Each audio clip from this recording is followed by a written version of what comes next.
They say they're going into Pakistan. They say there's going to be a crisis there. Right. And then on cue, it starts. And you were talking about the Israeli situation, and this could be a reverse false flag. It could be a setup, but they were wearing the large Hindu sect Zionist wristbands. They had LSD, cocaine, classic mind control. You have the intelligence chief who had just caught them months ago. The Indians, he busted Karkare. Yes. They killed him. Yes. Well, let's get into that, because the evidence, there's hundreds of pieces. Only terrorism chiefs that had exposed that the Indian government was staging terror attacks, they all die within minutes. Right. The Israelis, General Mizrahi, the head of the Israeli armed forces, ground forces, goes to the disputed area of Kashmir. That's a big affront to the Muslim Pakistani side of it, right? The whole Kashmir issue is something that we should go through. It's basically India is occupying Islamic populations. The UN resolutions on Kashmir is that they're supposed to be free elections. Who's blocking the free elections is India, not Pakistan. So the Israelis are very big. You could also say, look at the ineptitude, look at the stupidity of the Indian special forces, right?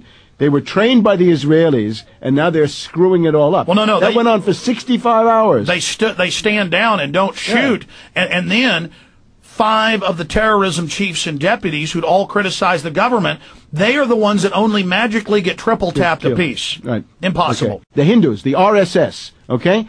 There's this thing, the RSS is a Hindu extremist, racist organization with strong fascist overtones. They killed Gandhi.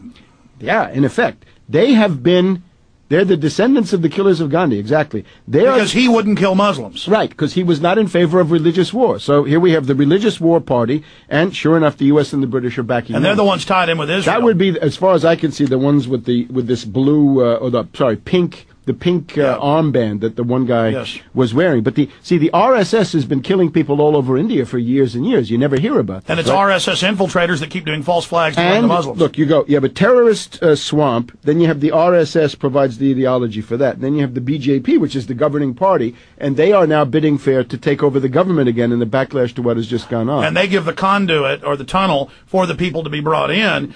But putting an end cap on this, because it's about them, we're going to come back. End cap is the RAW, R-A-W. You heard about the ISI, right? Yes. Everybody knows the ISI. How about the RAW, the research and whatever they call it, the research and research and analysis wing, the research and analysis wing of Indian intelligence. They are up in Afghanistan, recruiting crazies from Afghanistan to bring them down and have them engage in terrorism against Pakistan.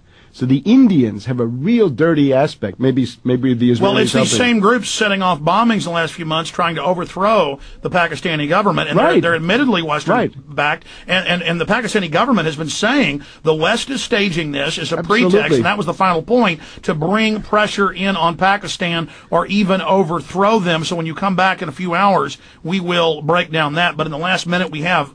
Talk about that. What is the point of all this? The point of it is to play India against Pakistan. Bring in a radical government. Bring in a radical war government into India. And if you play India against Pakistan, you destroy both. In other words, the Indian military would inflict grievous damage on Pakistan. But India is a country with 1 billion Hindus.